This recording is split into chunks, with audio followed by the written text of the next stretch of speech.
বাম চলে গেছে 90 ডিগ্রি ঘুরে, ঠিক আছে, তারা আমাকে উৎখাত করবে। পরবর্তীতে কে আসবে তাহলে? সেটাকে ঠিক করতে পেরেছে? যারা আন্দোলন করে করুক, সেটা তো আমরা তো বাধা দিচ্ছি না। আমাদের পুলিশ কিন্তু মানে আমেরিকান স্টাইলে আন্দোলন দমানোর ব্যবস্থাটা নিতে পারে। মিয়ানমারের যে গ্যাস, সেটাও খালেদা জিয়া নাকচ করে দিয়েছিল। যার ফলাফলটা কি? সমস্ত গ্যাস পাইপলাইন করে চীন নিয়ে যাচ্ছে।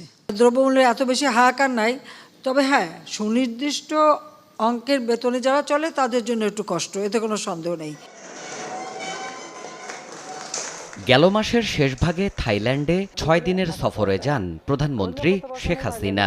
রাষ্ট্রীয় সেই সফরের প্রাপ্তি তুলে ধরতে রীতিমাফিক সংবাদ সম্মেলনের আয়োজন প্রধানমন্ত্রীর বাসভবন গণভবনে। এবারে সরকার গঠন করার পরে প্রথম সফর করলাম থাইল্যান্ডে। বৃহস্পতিবার বেলা 11:30টায় সম্মেলনের শুরুতেই দ্বিপাক্ষিক সফর নিয়ে লিখিত বক্তব্যে দেশবাসীকে উল্লেখযোগ্য অংশ অবহিত করেন প্রধানমন্ত্রী। সফরের মধ্য দিয়ে দুই দেশে ব্যবসা বাণিজ্য এবং অভিজ্ঞতা বিনিময়ের একটা ভালো সুযোগ সৃষ্টি হয়েছে, যেটা ভবিষ্যতে আর্থসামাজিক ক্ষেত্রে কাজে লাগবে। এরপরই উপস্থিত দেশি বিদেশি গণমাধ্যম কর্মীদের বিভিন্ন প্রশ্ন নেন সরকার প্রধান। তিনি বলেন, সরকার পতনের আন্দোলন করতে গিয়ে বাম ডান সব পন্থীরাই এক হয়েছে, তবে ফল পাচ্ছে না কেন সেই জবাবও দেন শেখ হাসিনা। বাম চলে গেছে 90 ডিগ্রি ঘুরে, না তারা 90 ডিগ্রি ঘুরে গেছে আর কি। যারা অতি বাম আমরা সবসময় মনে করি তারা খুব প্রোগ্রেসিভ, গণমুখী দল ইত্যাদি ইত্যাদি। তো সেখানে আমার প্রশ্নটা হচ্ছে যে ঠিক আছে, তারা আমাকে উৎখাত করবে, পরবর্তীতে কে আসবে তাহলে? সেটাকে ঠিক করতে পেরেছে? কারা আসবে? কে আসবে ক্ষমতায়? কে দেশের জন্য কাজ করবে? কাকে তারা আনতে চায়? সেটা কিন্তু স্পষ্ট না। আর সেটা স্পষ্ট না বলেই তারা কিন্তু কেউই জনগণের কোনো সাড়া পাচ্ছে না। হ্যাঁ, আন্দোলন করে যাচ্ছে, যারা আন্দোলন করে করুক, সেটা তো আমরা তো বাধা দিচ্ছি না। অবশ্য আমার মনে হয় আমাদের একটু নতুন পথ নিয়ে নেওয়ার একটা সম্ভাবনা দেখা দিয়েছে। আমাদের পুলিশ কিন্তু মানে আমেরিকান স্টাইলে আন্দোলন দমানোর ব্যবস্থাটা নিতে পারে। বিভিন্ন প্রসঙ্গের পাশাপাশি ওঠে আসন্ন উপজেলা নির্বাচনে দলীয় নেতাদের স্বজনপ্রীতির ইস্যু। আওয়ামী লীগ প্রধানের সাফ জবাব, নির্বাচন প্রভাবমুক্ত রাখতে চেয়েছেন তিনি। আপনার এটা হিসাব করেন তো, কয়জন ছেলেমেয়ের কয়টা স্ত্রী দাঁড়িয়েছে? এর বাইরে তো আর পরিবার ধরা হয় না। আমাদের কথা হচ্ছে ইলেকশনটা প্রভাব মুক্ত যেন হয়, মানুষ যেন স্বাধীনভাবে ভোটটা দিতে পারে। তবে হ্যাঁ, এটা ঠিক যে হয়তো এক জায়গায় বউকে দিল, আর এক জায়গায় ছেলেকে দিল, আর এক জায়গায় এগুলি আসলে ঠিক না। কর্মীদেরও মূল্যায়ন করা উচিত। আমি সেটাই বলতে চেয়েছি আমাদের নেতা কর্মীদেরকে, সব কিছু নিজেরাই নিয়ে নেব, একটা আর আমার নেতা কর্মীদের জন্য কিছু রাখবো না, এটা তো হয় না।